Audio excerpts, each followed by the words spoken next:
Vous en faites pas. Je vais tout vous expliquer.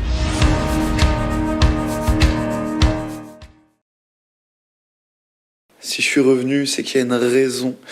Je vous ai préparé plein de petites choses. Une chose. Une nouvelle collection qui va sortir. Vous avez peut-être dû le voir sur mes réseaux. Instagram, TikTok, Élément Hunting. Qu'est-ce que ça va être Élément Hunting? Comment j'ai fait pour faire cette collection? Pourquoi elle m'a pris 3 ans?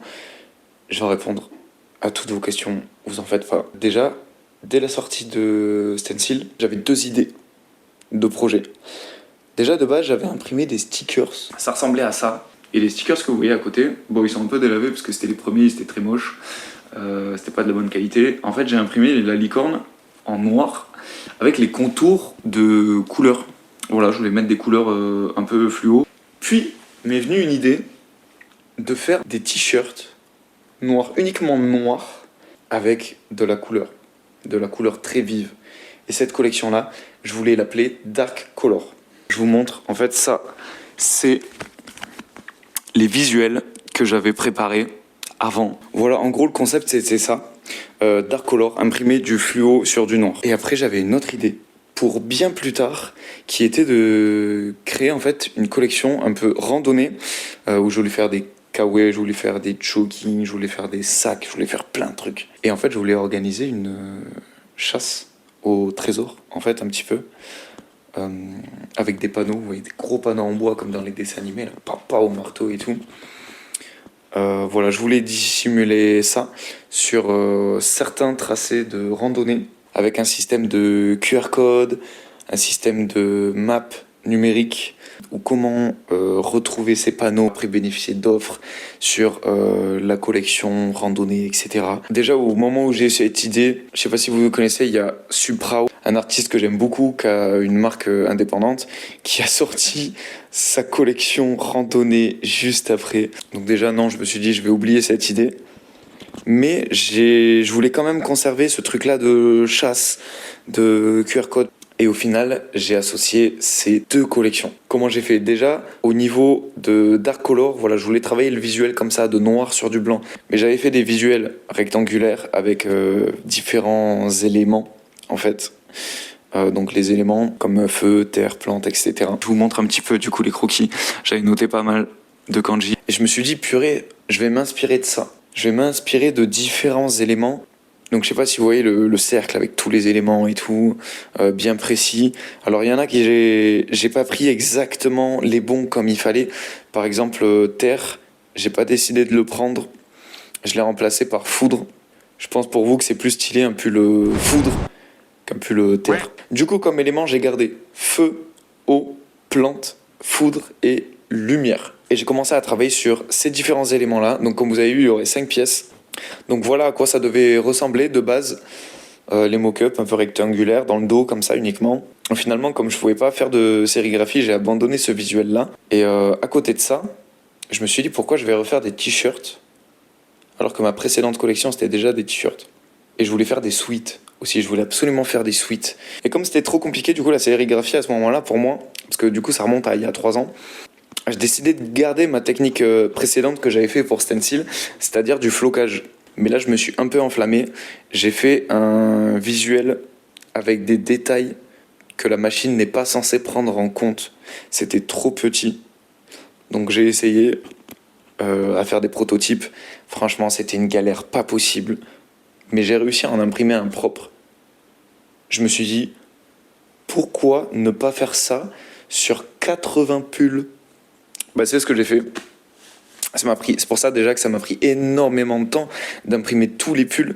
Vous imaginez du coup un petit peu le travail d'artisanat, de création à chaque fois sur les différents pulls, étant donné que je les fais à la main. C'est la machine qui découpe, mais c'est moi qui chenille à la main, qui les presse sur les pulls, qui les repasse, qui les plie, etc.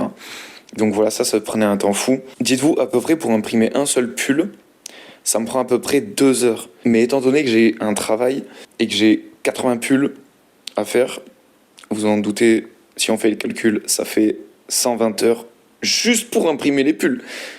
sans compter du coup les pertes, parce que comme c'est hyper minutieux à faire, j'ai eu pas mal de pertes dans la création.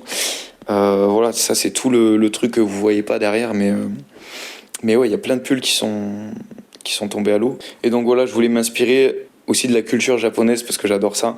Donc je me suis servi des kanji pour représenter chaque élément. Une fois que j'avais le visuel qui correspondait à mon idée principale qui était dark color, donc du fluo sur du noir, il fallait que je développe cette idée de chasse au trésor. Et pour ça, je me suis dit, pourquoi pas organiser une chasse aux éléments. Je vous montre de base. Tac, je voulais faire plusieurs zones comme ça avec une chasse au trésor. Tac, ça ressemblait à ça un petit peu. Je voulais faire une carte dans ce style-là. Ok, mais comment faire? J'ai gardé cette idée de QR code. J'en ai parlé à un pote qui m'a dit, mais c'est faisable, c'est possible, on va essayer de faire un truc. Et on s'est dit, avec un QR code, c'est possible de créer une réduction sur un pull. Donc c'est ce qu'on a fait, on a créé ces QR codes qui redirigent directement sur le site avec une réduction sur le pull qui est associé à l'élément du QR code qu'on a trouvé. Et ces QR codes, il fallait que je les installe un petit peu partout dans la ville. Et comment les gens pourraient le retrouver? En fait, ces QR codes, une fois que je les ai placés, je prends leurs coordonnées GPS exactes que je retranscris sur une carte numérique qui sera disponible sur mon site qui vous permettra de trouver chaque élément. Après, forcément, pour le QR code, il me fallait un support. Et étant donné que c'est dehors, il fallait que ça soit un QR code qui tienne la route, quoi. Donc j'ai eu pour idée de faire des panneaux en bois. Étant donné que ma spécialité c'est du flocage, même si c'est très dur, même si c'est très long, j'ai quand même découpé et échenillé à la main tous les QR codes des différents éléments. Donc vous doutez comment ça aussi ça a dû prendre du temps. Voilà, et les placer dans la ville de Toulouse, du coup. Parce que la chasse, ou en tout cas le projet Element Hunting, se passera à Toulouse. Tous les panneaux seront positionnés sur Toulouse et la carte correspondra à cette ville. Tous les éléments, vous pourrez les trouver ici. Donc voilà, j'ai ma première idée, Dark Color, ma deuxième idée, paf. Et ça a fait Element Hunting, qui du coup veut dire la chasse aux éléments. Comment fonctionne le projet Element Hunting? Vous allez sur ma boutique, Licorne KB, et vous avez la carte qui sera affichée. Vous cliquez sur un élément en particulier, ça vous donne la coordonnée GPS exacte avec le tracé pour s'y rendre, comme un GPS classique. Vous vous rendez à cet endroit et vous essayez de trouver le panneau. Une fois que vous l'avez trouvé, vous scannez le QR code, ça vous redirigera automatiquement sur le site avec la réduction du pull associé à l'élément que vous aurez trouvé. En fait, vous savez, sur toutes mes collections de vêtements, j'ai pas envie juste de vous proposer un vêtement en particulier. Je veux toujours qu'il y ait un projet à chaque fois associé. Moi, je dis toutes les collections, mais il y en a eu que 2 pour l'instant, même pas encore, au moment où vous voyez cette vidéo. Mais voilà, par exemple, pour Stencil, ça a été le pochoir, en fait. La licorne symbolise l'art urbain, le street art en général. Donc pour vous expliquer un petit peu Stencil, le projet associé, c'était, comme son nom l'indique, Stencil, c'était du pochoir.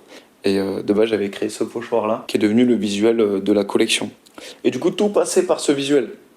Le pochoir, c'était ma manière de faire la communication sur les réseaux et en vrai. Parce que les gens, en fait, voyaient le graphe, les gens pouvaient voir ce visuel dans la rue.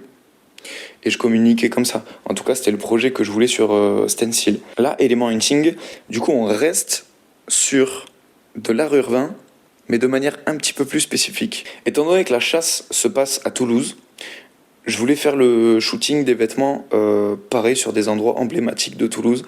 Donc c'est-à-dire qu'on l'a fait sur les quais de la Dorade, proche de la place Saint-Pierre. Et du coup, j'ai réussi à associer ces deux idées que j'avais, Dark Color et le projet chasse au trésor randonnée. Et finalement, ça ne me suffisait pas. Je voulais vous apporter quand même un petit quelque chose en plus. Pour ça, j'ai fait des cartes. J'ai fait des cartes holographiques. Ce que vous voyez en fait dessus, c'est le visuel que j'avais fait précédemment sur les t-shirts. C'est ce que je voulais imprimer en sérigraphie de base. Et déjà, je suis content parce que ça m'a permis de ne pas avoir travaillé pour rien et de ne pas avoir jeté ces visuels. Au final, j'ai réussi à m'en servir. Je vous ai fait des cartes holographiques que j'ai fait à la main, moi-même, que j'ai imprimées, que j'ai collées, que j'ai découpées, etc.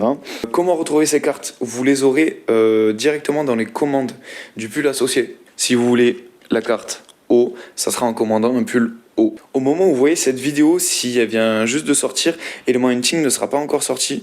Donc abonnez-vous pour ne pas manquer le drop. J'espère que cette collection vous plaira.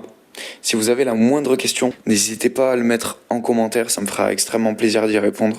Si c'est pas encore fait, je vous laisse me suivre sur YouTube, Instagram et TikTok. Vous serez au courant de toute l'avancée du projet et surtout de la date du drop pour avoir vos pulls. En attendant, prenez soin de vous. On se dit à très vite.